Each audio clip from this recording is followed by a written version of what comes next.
Hidup tidak pernah ideal bagi siapapun.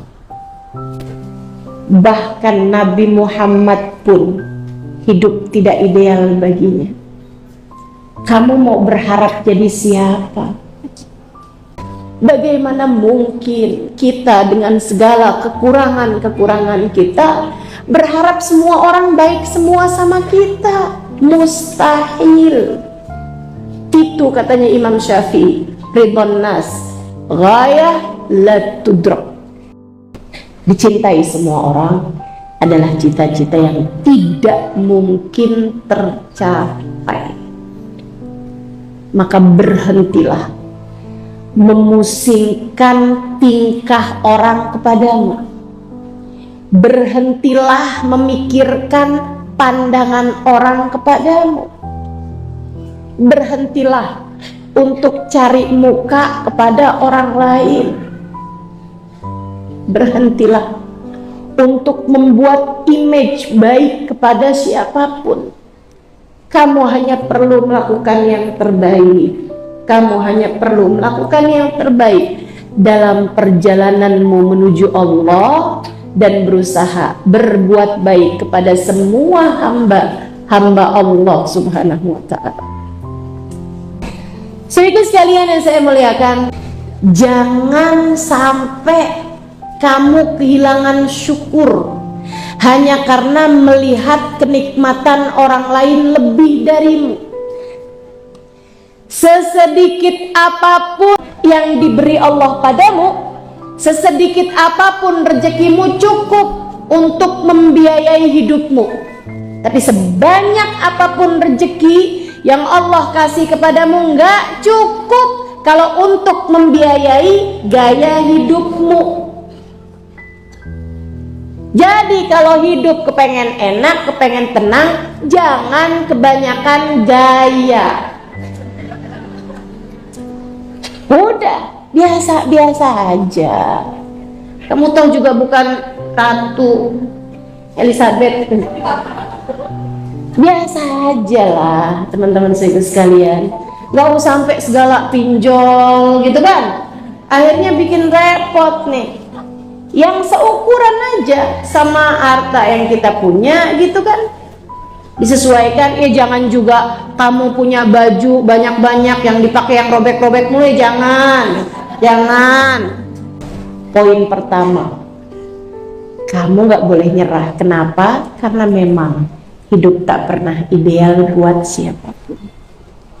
Hidup ini satu paket, ada senengnya, ada susahnya, ada sehatnya, ada sakitnya, ada yang senang, ada yang benci.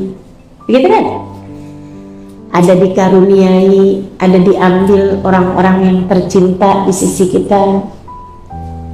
Satu paket. Terimalah hidup dengan seluruh paketnya. Terimalah hidup dengan seluruh paketnya. Insya Allah. Poin pertama. Poin kedua, Ustazah ada berapa poin nih? Kita lihat aja. Poin kedua, jangan pernah menyerah. Kenapa?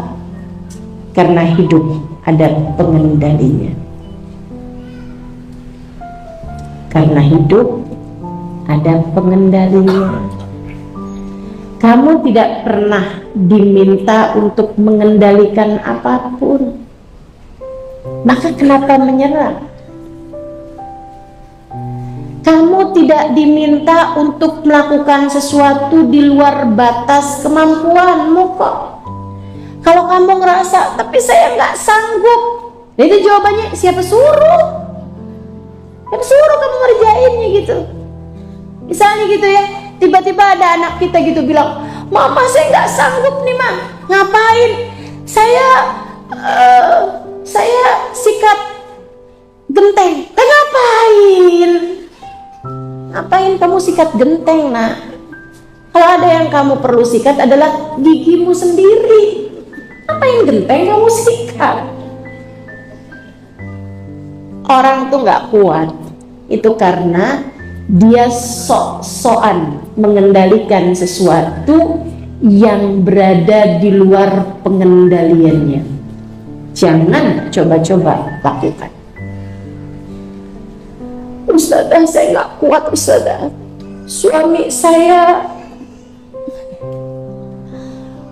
saya naksir janda belakang rumah.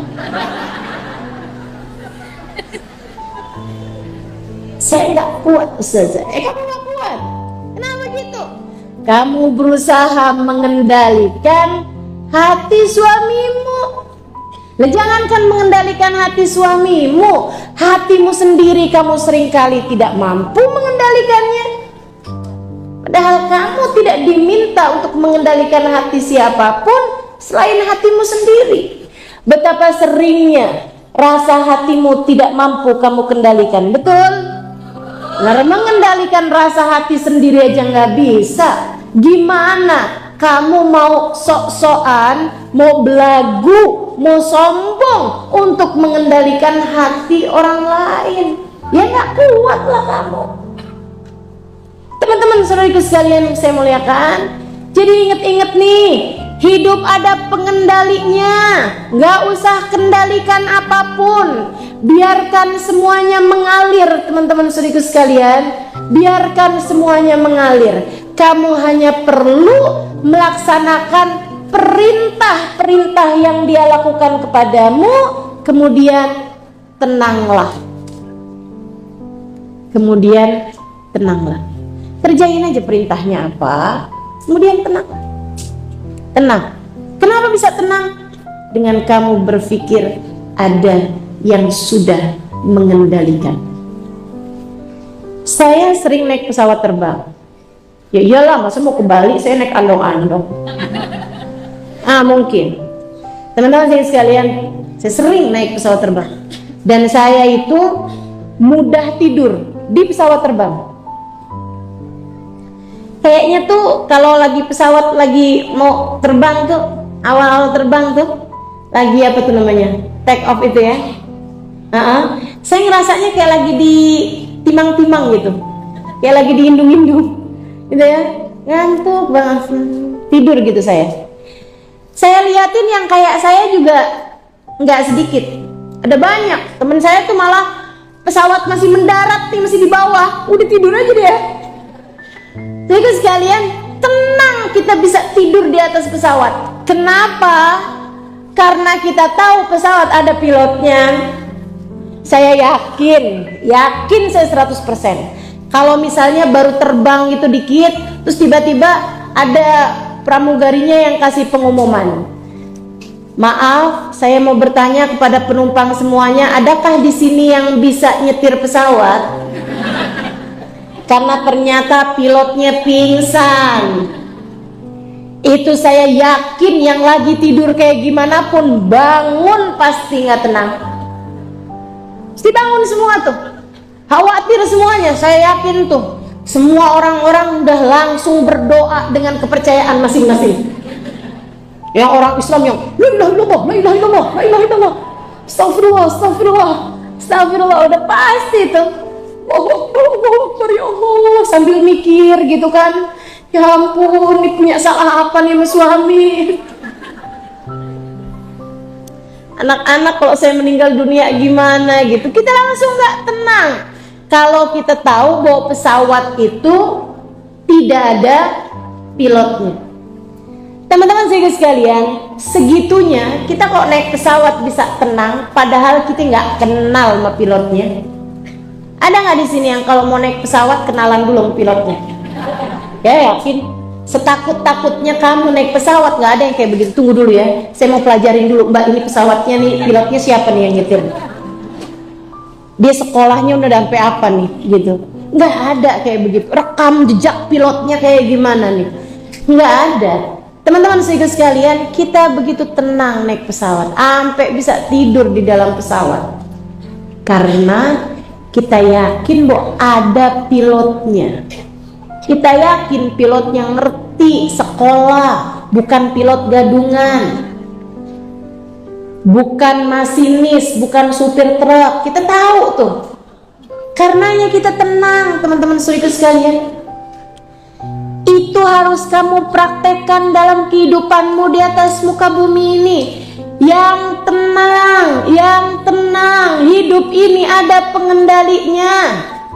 Yang nurunin hujan, yang berhentiin hujan, yang ngasih gempa, yang memberhentikannya, yang ngasih tsunami, yang memberhentikannya, yang menentukan tempat mana yang kena bala, tempat mana yang tidak, yang menentukan nasib dirimu, nasib anak-anakmu, kapan kamu sakit, kapan kamu sehat, anakmu akan bagaimana, suamimu akan bagaimana, orang tuamu akan bagaimana, semuanya sudah ada yang mengendalikannya, namanya Allah Subhanahu wa ta'ala. Dan kamu harus tahu, Dia menamakan dirinya Rahman Rahim.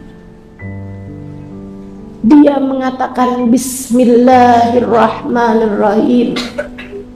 Segala sesuatu hanya bisa terjadi dengan Allah, dengan nama Allah, dengan keagungan Allah yang Maha Rahman Maha Rahim.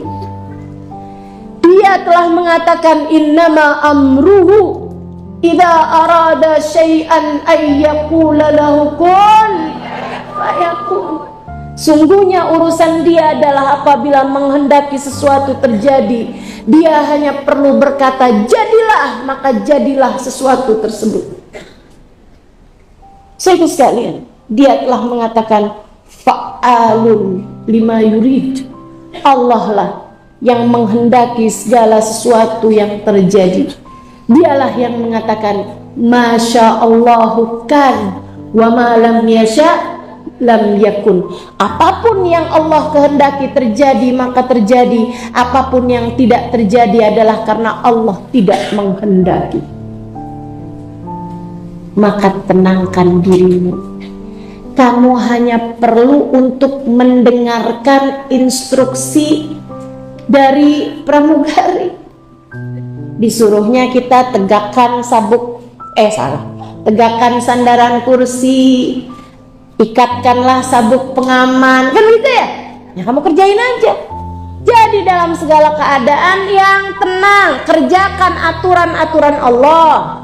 Kamu disuruh sholat, kamu disuruh sabar, kamu disuruh nutup aurat. Yang jadi anak yang soleha, berbakti sama orang tua. Yang jadi istri yang benar, jadi istri. Yang jadi orang tua yang benar mendidik anak-anaknya. Teman-teman saya sekalian, kemudian sesudah kamu laksanakan semua perintah tersebut, waktunya untuk kamu mulai rileks, bersandar, kemudian tenangkan hatimu.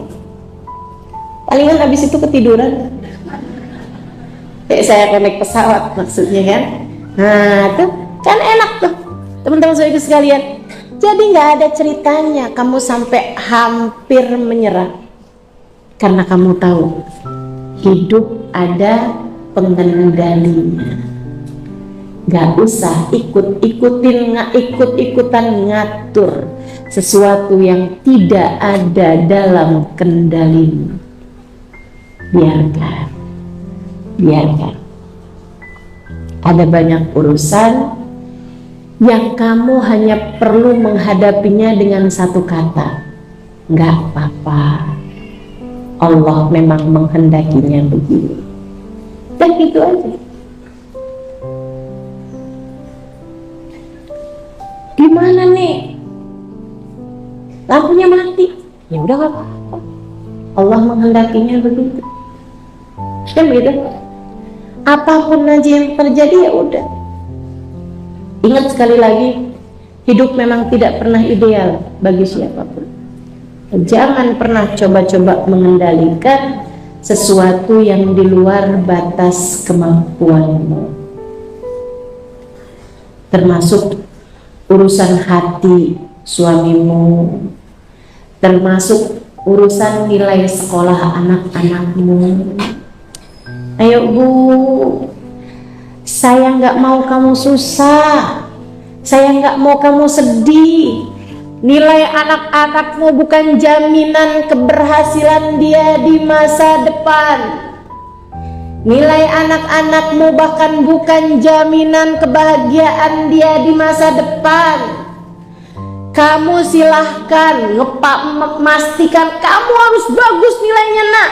Kalau kamu yakin, kalau kamu bisa memastikan, andai saja dengan nilai bagus tersebut dia bisa panjang umurnya, kan enggak? Betul nggak? Emang kalau anak nilainya bagus bakalan panjang umur? Enggak, teman-teman saudaraku sekalian.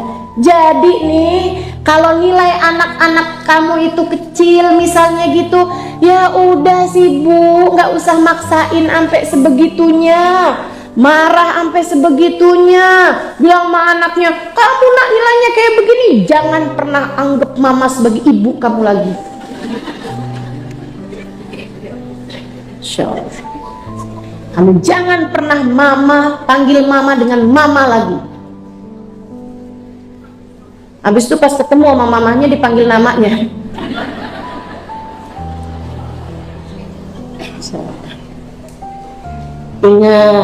Ingat, kamu nih ngelihat nih rapot anakmu nih.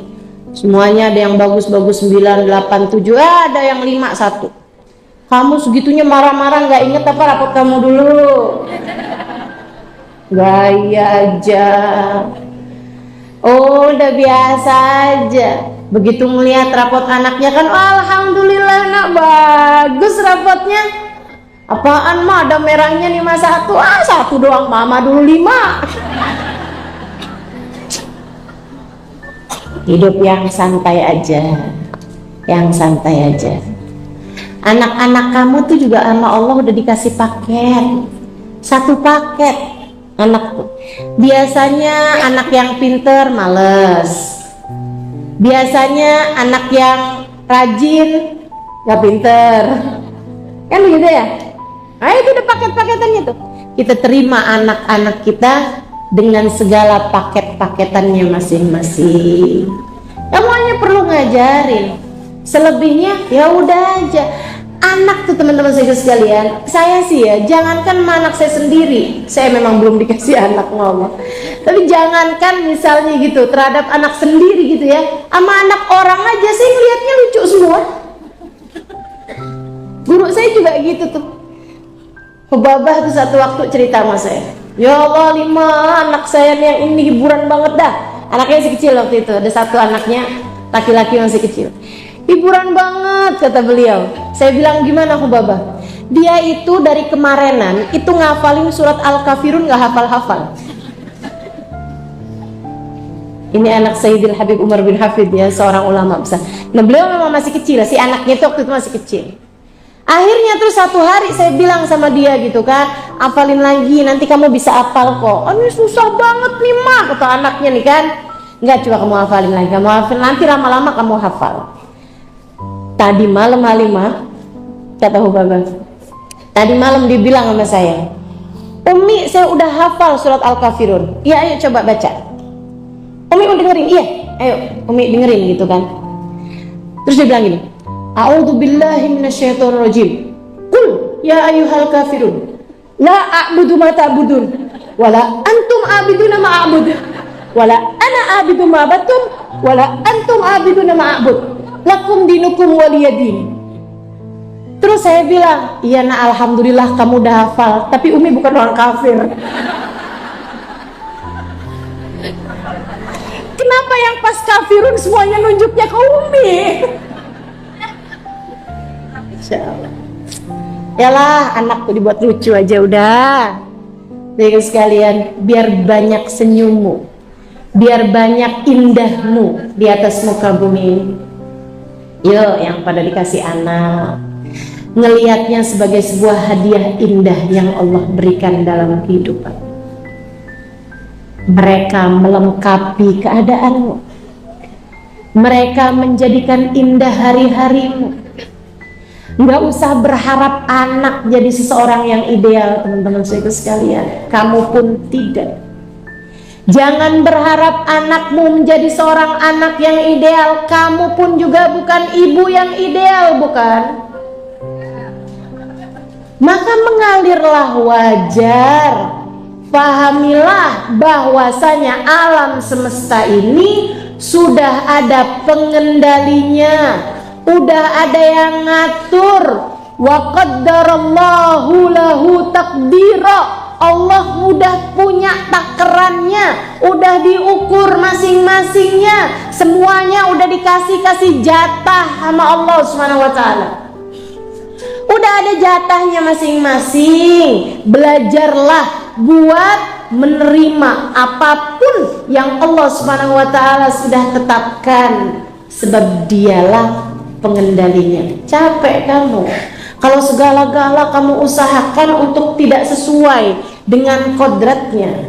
Segala-gala kamu usahakan untuk kamu menginginkan begini, kamu menginginkan begitu, padahal Allahnya nggak ngasih begini, nggak ngasih begitu.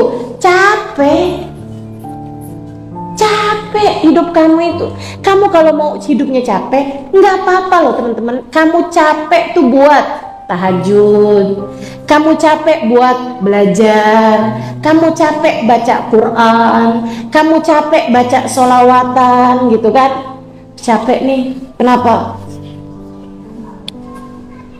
5 juz Al-Quran, nggak apa-apa kan? Betul nggak? Kamu capek karena kamu telah membaca 5 juz Al-Quran, capeknya enak, capeknya senang. Saya misalnya capek, kenapa Ustazah? Oh iyalah Ustazah harus ngajar. Enak teman-teman saudara sekalian. Capek, kamu capek nih pulang majelis gitu kan. Soalnya datangnya pada pagi-pagian. Siapa suruh makanya.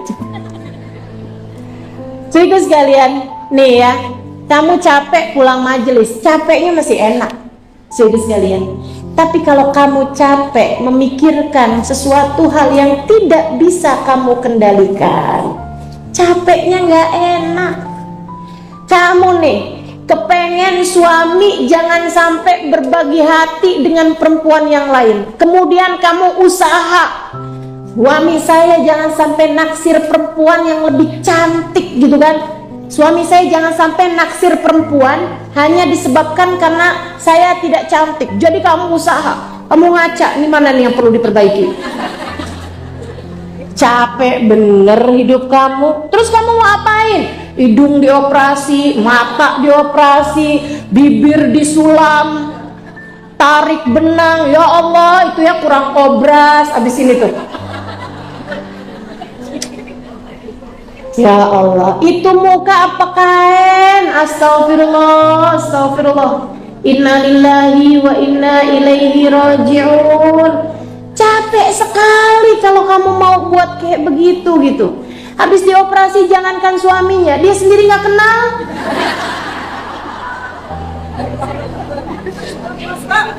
Ya Allah, ya Allah, ya Allah. Ayolah, saudaraku sekalian. Nggak gitu caranya gitu. Capek sekali hidupmu kalau kamu berusaha mengendalikan sesuatu yang kendalinya tidak diberikan Allah kepadamu. Itu kan kayak berusaha buka pintu pakai kunci yang salah. Ya mau kayak gimana kamu berusaha nih, kamu gotak-gotak kayak gimana, jadi memang kuncinya nggak pas, nggak akan kebuka teman-teman. Kamu tidak punya kuncinya, jangan berusaha buat buka-buka pintu itu. Udah ada yang pegang kuncinya, Allah Subhanahu wa taala. Yang enak, yang rileks, berusahalah untuk tenang terhadap apapun yang terjadi. Hadapi saja dengan cara yang diperintahkan Allah Subhanahu wa taala untuk menghadapinya. Gimana caranya sih? A'udzubillahi minasyaitonirrajim. Teman-teman, kalau teman-teman ngerti Al-Quran, ayat Al-Quran itu penuh dengan cara kita menjalani kehidupan. Semua jenis hal. Makanya saya sangat sarankan dirimu, ibu-ibu nih, saya sangat menyarankanmu untuk mempelajari Al-Quran. Meskipun memang, atau gini deh, Bu, Kak, dengerin saya. Kalau kamu punya anak cerdas, minta dia buat belajar agama dengan baik, minta dia buat mempelajari ayat-ayat Al-Quran, minta dia buat belajar dari sejak awal, belajar bahasa Arabnya, belajar tata bahasanya, pondokin, pesantrenin. gitu kan, sekolahin yang tinggi, ilmu agama. Ustazah kenapa harus pesantren? Pesantren tuh fokus. Pesantren itu fokus, tidak terdistrak dengan apapun. Saya lama mondok di pondok pesantren, saya tahu persis bagaimana efektifnya pesantren dalam mendidik anak-anak santri gitu. Memang tentu tidak semua pesantren bagus, sama halnya dengan tidak semua sekolah juga bagus, ya kan begitu ya?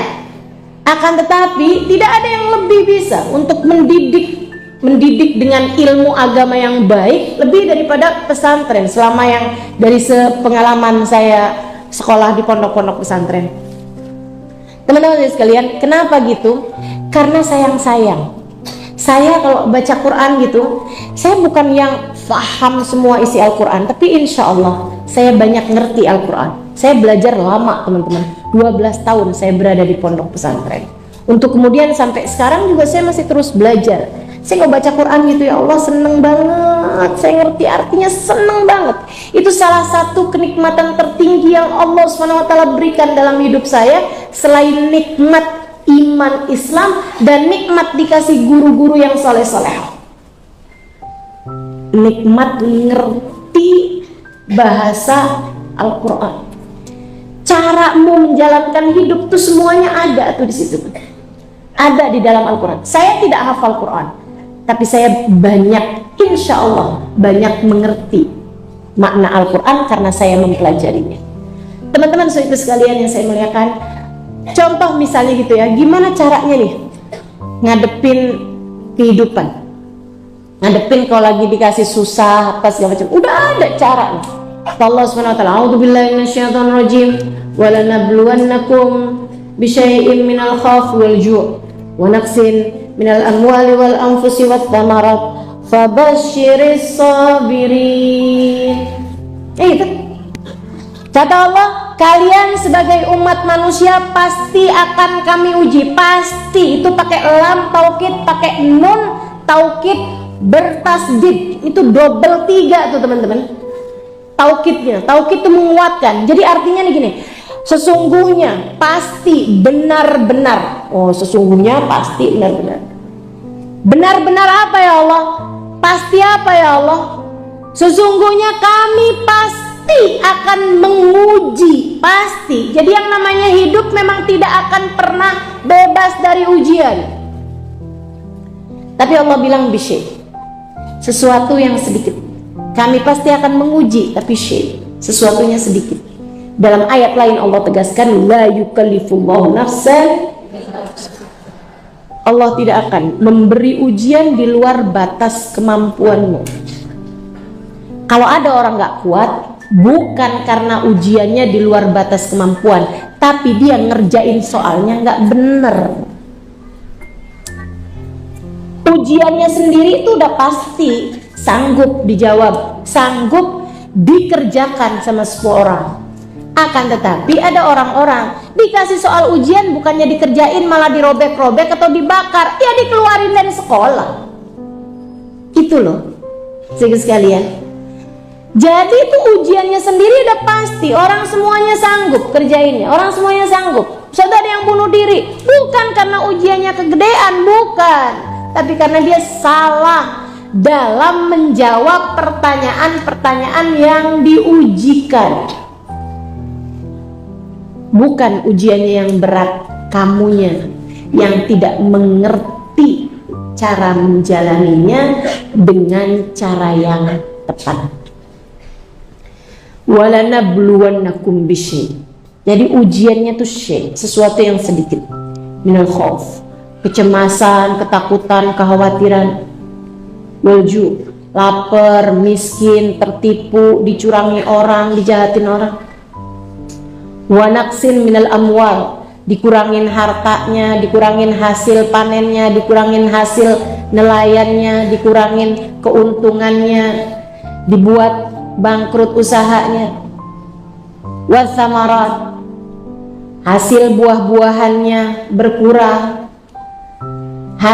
dikurangin jiwanya, meninggal anak, meninggal suami, meninggal orang tua. Ujian-ujian dalam kehidupan.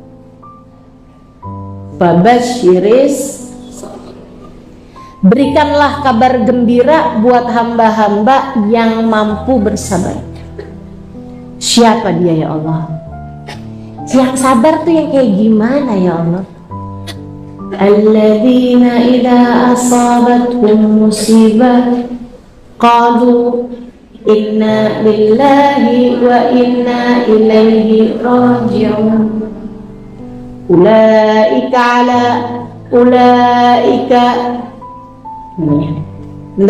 Alladzina idza asabathum musibah qalu inna lillahi wa inna ilaihi raji'un. Ulaika ala salatihim min rabbihim wa rahmah wa ulaika humul muhtadun. Kata Allah Subhanahu wa taala, orang sabar alladzina idza asabathum musibah, orang-orang yang apabila tertimpa musibah mereka faham makna semua milik Allah, kami tidak mampu mengendalikannya.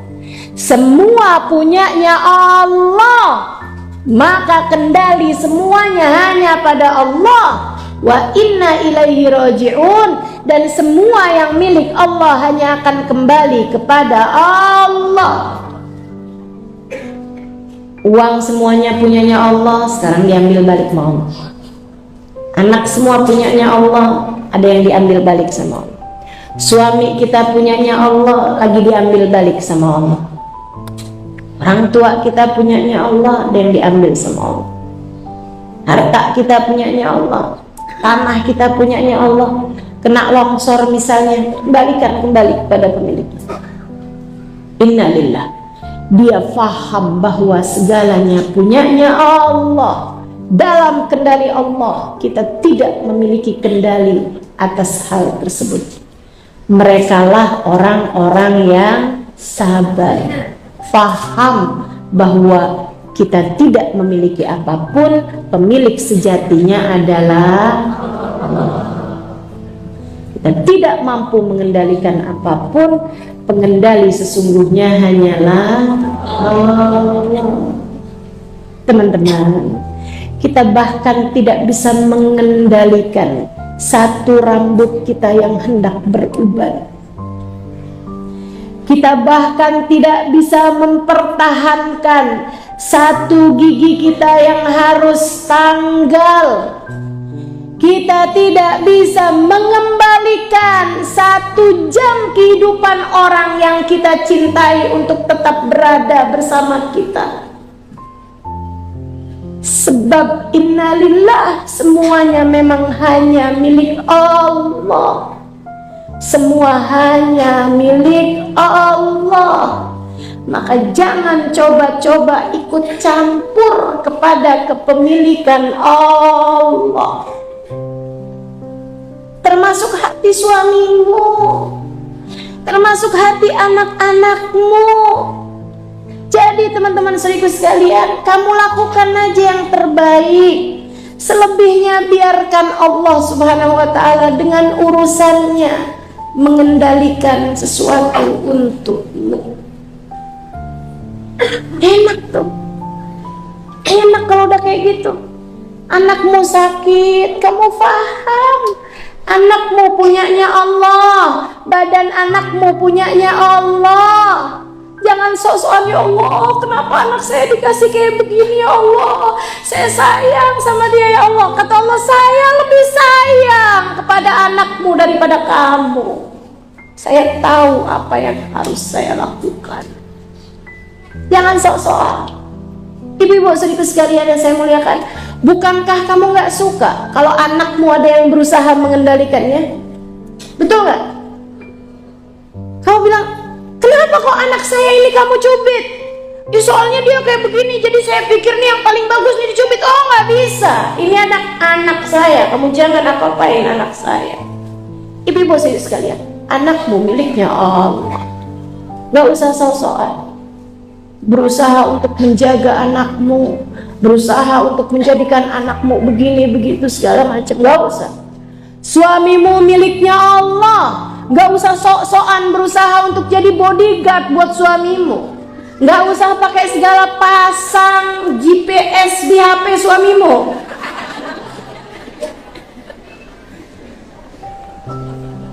Capek bener kalau kamu pengen mengendalikan hal-hal semacam ini. Jangan. Saya kasih tahu kamu biar kamu enak hidupnya, biar kamu rileks hidupnya. Jalanin aja apa yang Allah perintahkan, kemudian tenangkanlah diri. Semuanya udah ada yang ngatur, jangan ikut-ikut campur. Oke? Semua sudah tertakar, tak akan pernah tertukar. Jelas? Insya.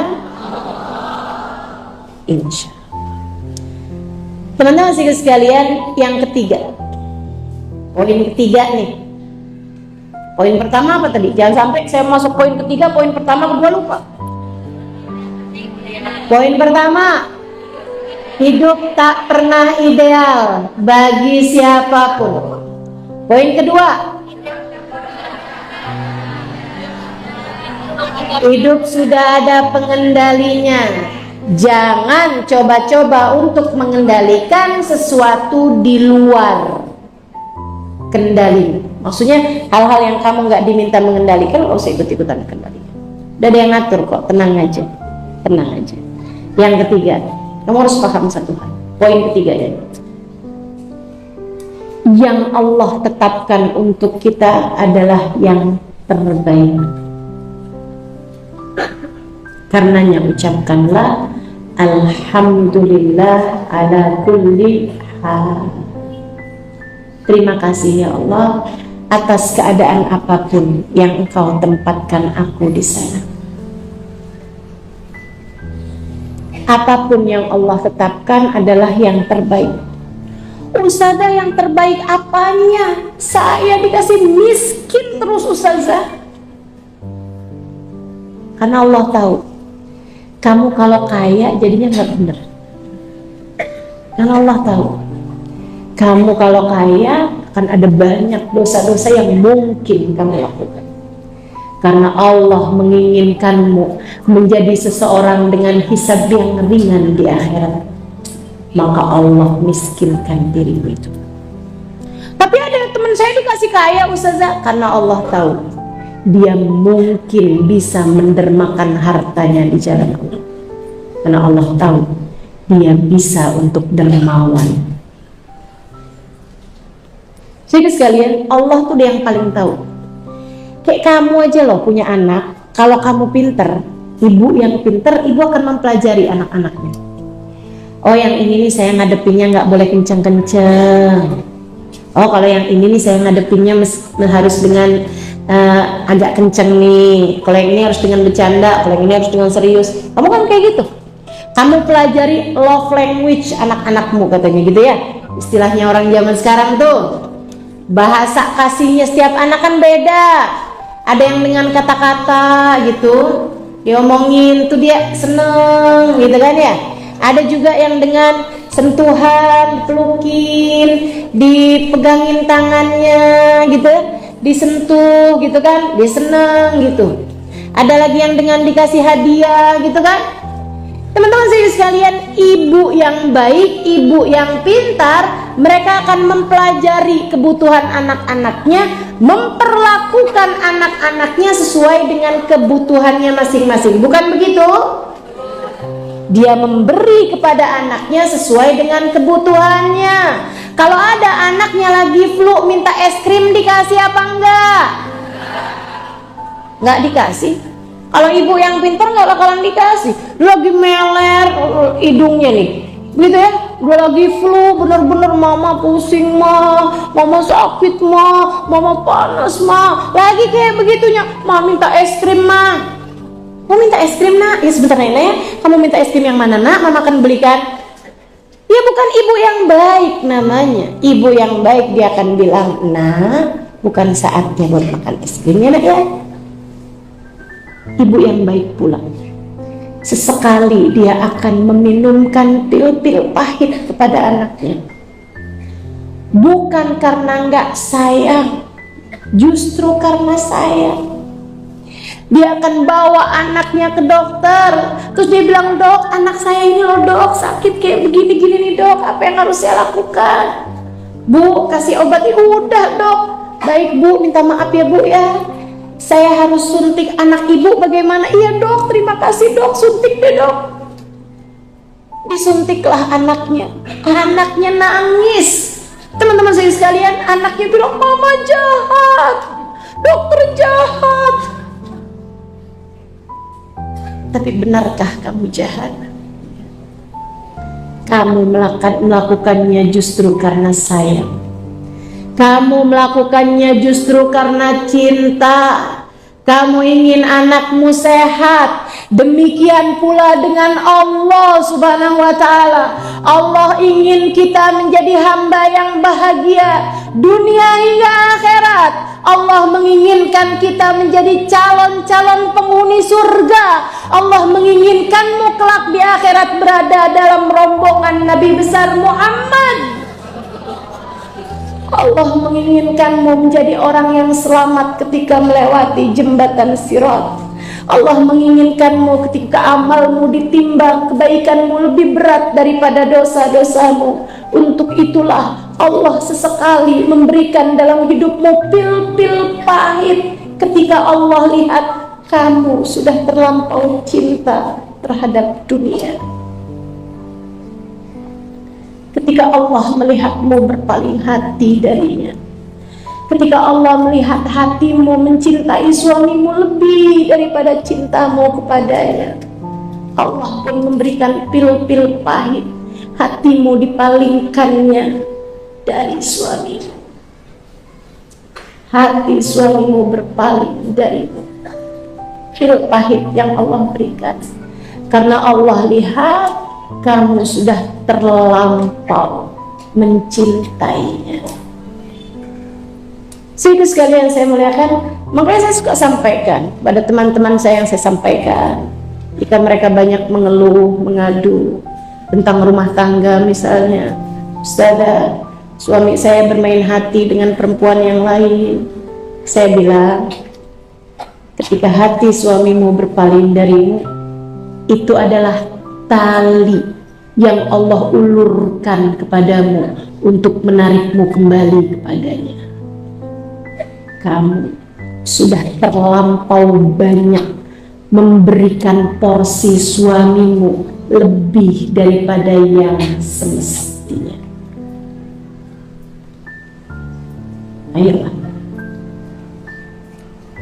saudariku sekalian yang saya muliakan, apapun yang Allah tetapkan adalah yang terbaik.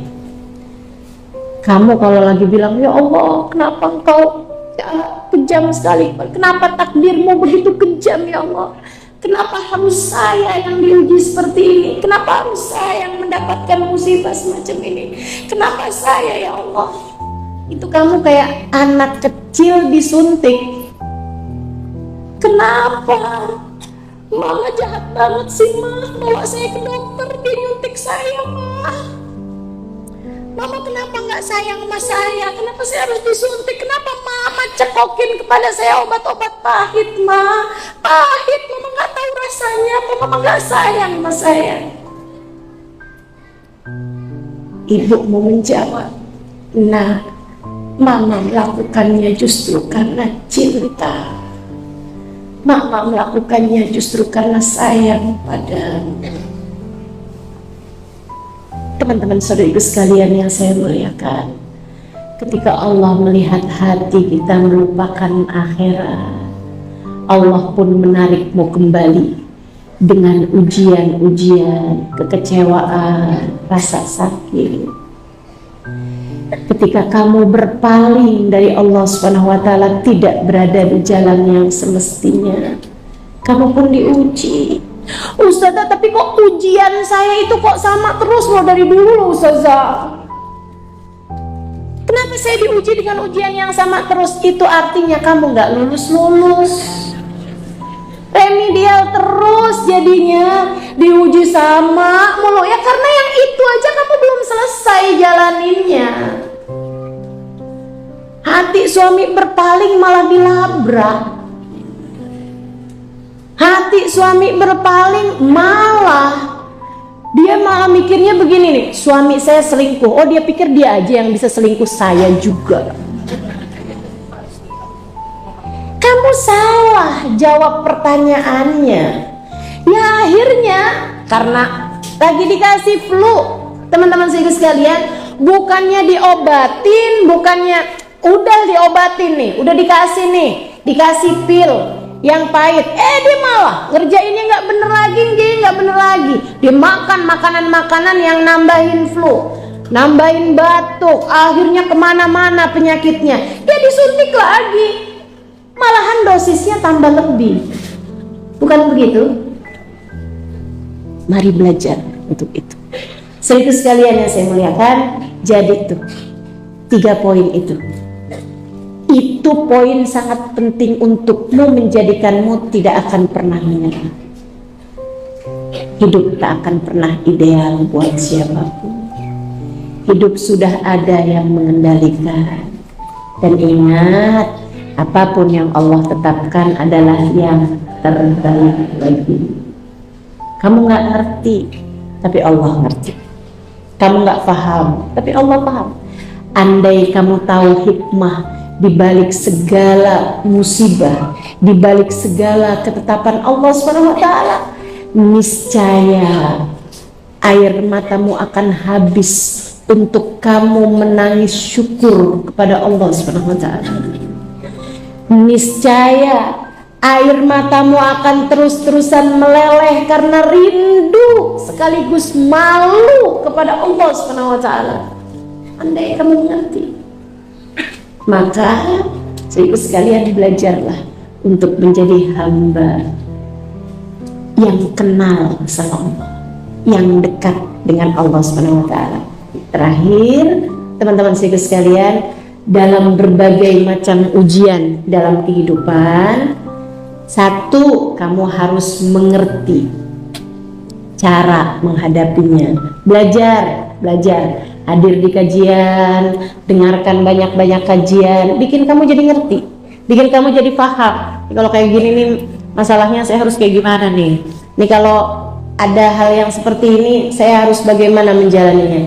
Itu satu. Kemudian yang kedua, laksanakan saja apa yang Allah SWT perintahkan kepadamu. Jangan tinggal sholat, jangan tinggal ibadah, itu semuanya menguatkanmu. Jangan tinggal zikir, itu semuanya menguatkanmu. Jangan tinggal Al-Quran, itu semuanya menguatkanmu. Jadi satu, jalaninya dengan ilmu. Dua, jalaninya dengan ibadah. Karena semua ibadah itu adalah perbuatan-perbuatan yang membuatmu menjadi semakin kuat gitu. Kemudian yang terakhirnya teman-teman sekalian, dan ini enak banget, yang terakhirnya, deketi sang pembelamu, deketi sang pemberi syafaat padamu, bagindamu Nabi besar Muhammad SAW. Gimana caranya? Sekurangnya dengan perbanyaklah bersolawat padanya. Minimal yang bisa kamu lakukan, perbanyaklah salawat padanya. Sayyidina Syekh Abdul Qadir Al-Jailani, bukan, Sayyidina Muhammad bin Alwi Ba'alawi, Sayyidina Muhammad bin Alwi Al-Hasani Al-Maliki, beliau mengatakan, tidak ada permasalahan tidak bisa selesai dengan memperbanyak salawat kepada Nabi besar Muhammad. Cobain untuk semua susahmu, untuk semua hal-hal kesedihanmu, cobain perbanyak salawat sama Nabi Muhammad. Jadi jauh lebih ringan, jadi jauh lebih enak, teman-teman. Kenapa gitu? Karena Nabi Muhammad tuh kalau kamu banyak baca salawat kepadanya, Nabi Muhammad akan ikut serta mendoakanmu. Kalau udah didoain sama Nabi Muhammad, Nabi kayak jadi pembelanya gitu. Jadinya nih, yang mestinya berapa lama diujinya, jadi lebih pendek masa ujiannya. Yang mestinya diujinya dosisnya berapa, ibarat obat nih, yang mestinya nih Allah kasih dosisnya nih sekian, selama sekian, itu bisa berkurang dengan syafaat pembelaan baginda kita Nabi besar Muhammad sesuai dengan apa yang Allah sampaikan dalam Al-Quran. A'udzubillahi minasyaitonirrajim. Bismillahirrahmanirrahim. Laqad ja'akum rasulun min anfusikum azizun 'alaihi ma anittum harisun 'alaikum bil mu'minina raufur rahim. Telah datang kepada kalian seorang utusan dari jenis kalian sendiri, berat baginya musibah yang menimpa kalian. Musibah yang menimpa kita, ujian-ujian yang datang dalam kehidupan kita, Nabi Muhammad ikut merasakannya, berat baginya musibah yang menimpa kita. Harisun alaikum, sangat menginginkan kebaikan bagi kalian. Wabil mu'minina raufur rahim, terhadap orang mukmin beliau rauf, penuh cinta, rahim, penuh sayang. Jadi enak nih kalau kita dekat sama Nabi Muhammad, enak. Karena Nabi Muhammadnya kan dekat sama Allah, jadinya urusannya itu kayak semacam ada orang dalam gitu. Jadinya kita urusan-urusan lebih mudah bersama dengan kedekatan kita kepada baginda kita Nabi besar Muhammad sallallahu alaihi wa ala alihi wa sahbihi wasallam. Maka jangan pernah menyerah, tetaplah kuat, bersamamu ada Allah, bersamamu ada Nabi Muhammad sallallahu alaihi wa ala alihi wa sahbihi wasallam. Rabbana zalamna anfusana lanakunanna minal khasirin. Rabbana atina fid dunya hasanah wa fil akhirati hasanah wa qina adzabannar. Bi fadli subhana rabbika rabbil izzati amma yasifun. Salamun alal mursalin walhamdulillahi rabbil alamin.